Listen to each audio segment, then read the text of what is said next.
জন্ম আমরা পেয়েছি, জন্ম তো আমাদের বৃথায় যাবে। কি করা যায়? কৃষ্ণ ভক্ত রাধারানীকে তার ঘরে বৌমা করে এনে কি করলেন? জ্বালা যন্ত্রণা দেয়, ঘরের মধ্যে বন্দি করে রাখে। কেন? জ্বালা যন্ত্রণা যত দেব রাধারানী তত কৃষ্ণ কৃষ্ণ বলে কাঁদবে। সেই কৃষ্ণ নাম আমরা দুটি করণে শ্রবণ করি,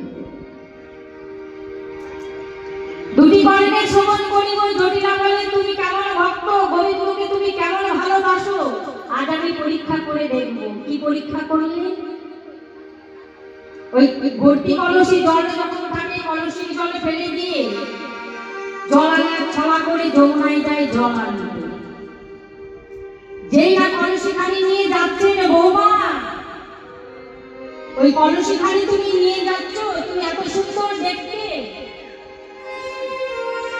তবে তুমি ওই কলসি খালি যদি উল্টো করে নাও, হয়তো দেখতে তোমায় আরো সুন্দর লাগবে। রাধারানী মনে মনে চিন্তা করলেন, ওই কলসি যদি উল্টো করে নিই, খ্রিস্টান নবনী সব করে যাবে। গোবিন্দ সেবা দেব কেমন ভাবে?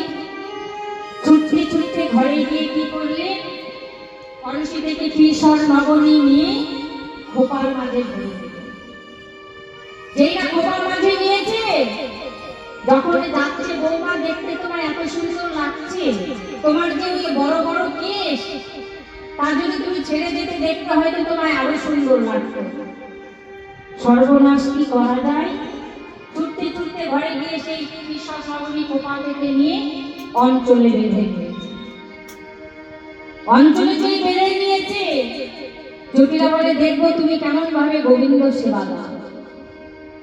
যেই না বেরিয়েছে, বা বৌমা দেখতে তোমার এত সুন্দর লাগছে, তবে তুমি যদি অঞ্চলখানি মাটিতে লুটিয়ে লুটিয়ে যেতে, তবে দেখতে হয়তো তোমায় আরো সুন্দর লাগবে। সর্বনাশ, কি করা যায়? তখন ওই কিশোর নবনী অঞ্চল থেকে তুলে নিয়ে মুখ গহ করে নিয়েছে। গোবিন্দ সেবা করে, গোবিন্দ